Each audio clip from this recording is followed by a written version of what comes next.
श्री स्वामी समर्थ. नमस्कार.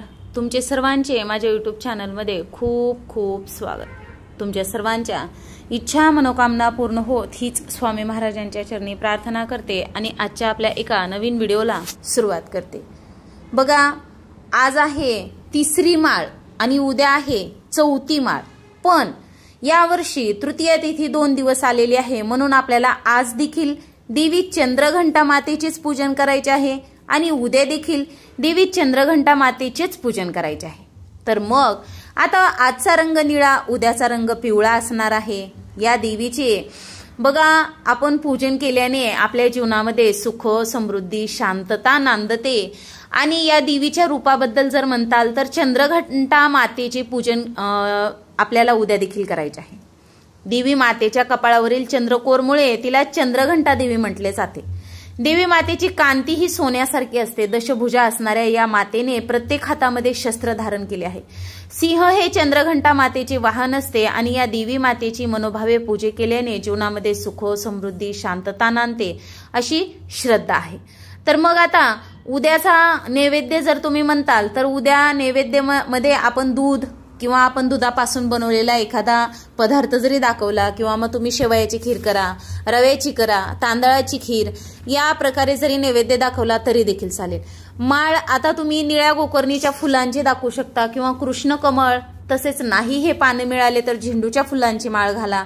मी तुम्हाला एक 3 ते 4 ऑप्शन सांगायले आहे. तसेच खाऊच्या पानांची आपण माळ घालू शकतो.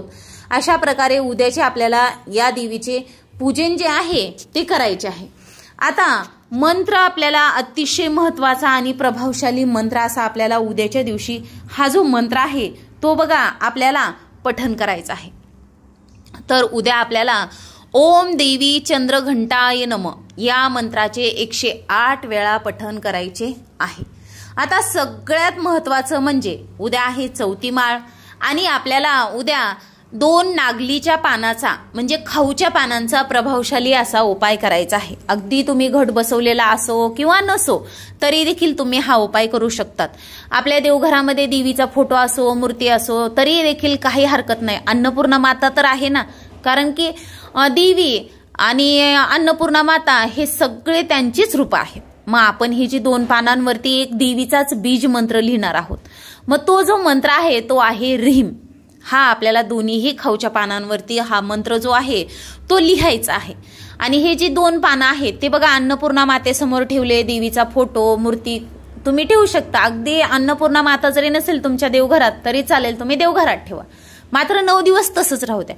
मग ज्या दिवशी घटस्थापना आपली घट विसर्जित आहेत त्या दिवशी त्यासोबत तुम्ही हे 2 नागलीचे पानं देखील विसर्जित करून द्या.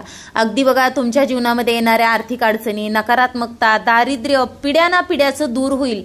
जीवनामध्ये सुख, समाधान, समृद्धी नांदेल असा हा प्रभावशाली उपाय आहे.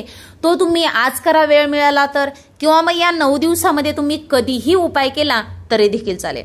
अशा प्रकारे बघा आपण आजच्या व्हिडिओमध्ये ही सविस्तररित्या माहिती जाणून घेतलेली आहे. तर तुम्हाला माझा हा व्हिडिओ आवडला असेल तर तुम्ही नक्कीच व्हिडिओला एक लाईक करा, शेअर करा आणि असेच नवनवीन अध्यात्माचे व्हिडिओ पाहण्यासाठी चॅनलला सबस्क्राईब अवश्य करा. झालेली सेवा स्वामी महाराजांच्या चरणी अर्पण करते आणि माझा हा व्हिडिओ इथंच थांबवते. श्री स्वामी समर्थ. जय जय स्वामी समर्थ. धन्यवाद.